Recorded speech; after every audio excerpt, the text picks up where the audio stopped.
We want justice. We want justice. We want justice. We want justice. জেলা জজ আদালতে এবার আরজিকর কাণ্ডের প্রতিবাদে আইনজীবী ও ল ক্লার্কদের ধিক্কার মিছিল। জেলা জজ আদালতের আইনজীবী ও ল ক্লার্করা একজোট হয়ে we want justice, we don't want any violence এই স্লোগানকে সামনে রেখে শনিবার দুপুরে জেলা জজ আদালত চত্বরে ধিক্কার মিছিল করল আইনজীবী ও ল ক্লার্করা। মূলত আরজিকর মেডিকেলের চিকিৎসক ছাত্রী ধর্ষণ ও খুনে জড়িতদের দৃষ্টান্তমূলক শাস্তির দাবিতে এদিন দুপুরে পশ্চিম মেদিনীপুর জেলা আদালত চত্বর জুড়ে ধিক্কার মিছিলে সামিল হয় আদালতের সমস্ত আইনজীবী থেকে ল ক্লার্করা। উই ওয়ান্ট জাস্টিস স্লোগান তুলে কলকাতা আরজিকর মেডিকেল কলেজের মহিলা চিকিৎসককে খুন ও ধর্ষণের মতো নৃশংস ঘটনার প্রতিবাদে এই ধিক্কার মিছিল করে।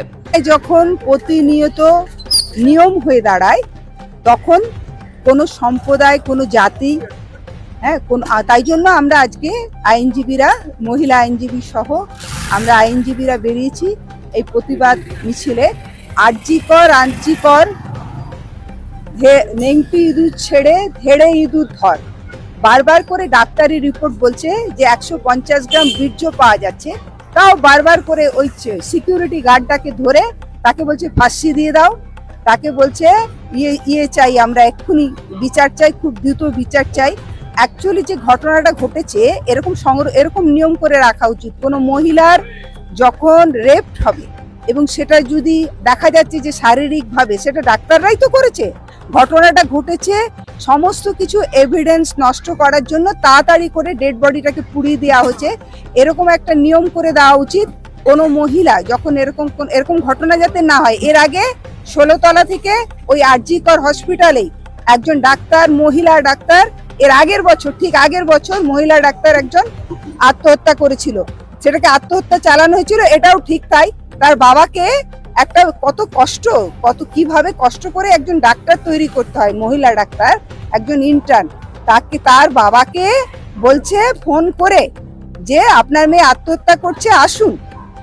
এবং সেটা করা হয়েছে অধ্যক্ষ সন্দীপ ঘোষের নির্দেশে।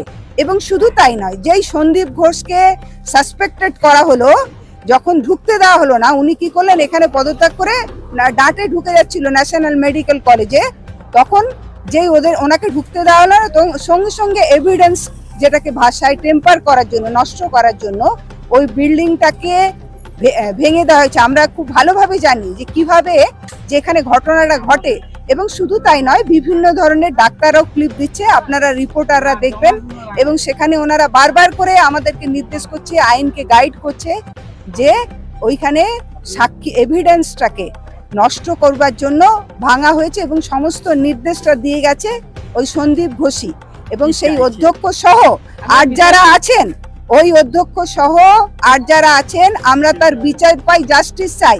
এবং যদি জাস্টিস না পাই, রাতের অন্ধকারে একজন মহিলা মন্ত্রীর আন্ডারে থেকেও, আমরা রাজ্যে থেকেও রাতের অন্ধকারে মহিলাদের রাত দখল করবার জন্য বেরোতে হচ্ছে। এরকম যেন ঘটনা আর কোনোদিন না হয়, কোনোদিন বাবা মার কোল যেন খালি না হয়, এইটা আমি চাই। আমি যথাযোগ্যভাবে যেন আমরা জাস্টিস পাই। উনি জাস্টিস পাওয়া মানেই আমার শরীরটা ওনার মতোই ফরমেশনটা, অতএব উনি জাস্টিস পাওয়া মানে আমি জাস্টিস পাবো, আমি এটা জানি। শুধু তাই নয়, গ্রামের যারা প্রতিনিয়ত গ্রামে বাসে হচ্ছে, তারাও জাস্টিস পাবে, এইটা আমি চাই একজন অ্যাডভোকেট হিসাবে। নইলে কিসের স্বাধীনতা? আমার নাম কঙ্কনা গাঙ্গুলি, অ্যাডভোকেট কঙ্কনা গাঙ্গুলি। এই বিক্ষোভ আরজিকরে যে ন্যাক্কারজনক ঘটনা ঘটেছে, ওই অধ্যক্ষর দৃষ্টান্তমূলক শাস্তি এবং কার পৃষ্ঠপোষকতায় এই অধ্যক্ষ দীর্ঘ প্রায় 1 দশক যাবৎ এই অত্যাচার চালিয়ে এসেছে, ছাত্রছাত্রী থেকে শুরু করে, ওষুধ দেওয়া থেকে শুরু করে, কমিশন কাটমানি খাওয়া থেকে শুরু করে।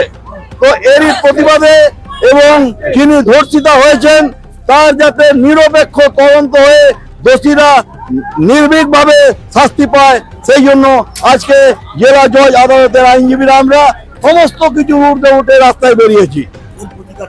এর প্রতিকার চাইছি, আমরা শাস্তি চাইছি এবং সমস্ত রকম অন্যায়ের বিরুদ্ধে আমরা সরকার এবং সিবিআই এবং সুপ্রিম কোর্টের হস্তক্ষেপ চাইছি। চলছে তো। মেদিনীপুর থেকে শেখ ওয়ারেসের রিপোর্ট, বিগ নিউজ।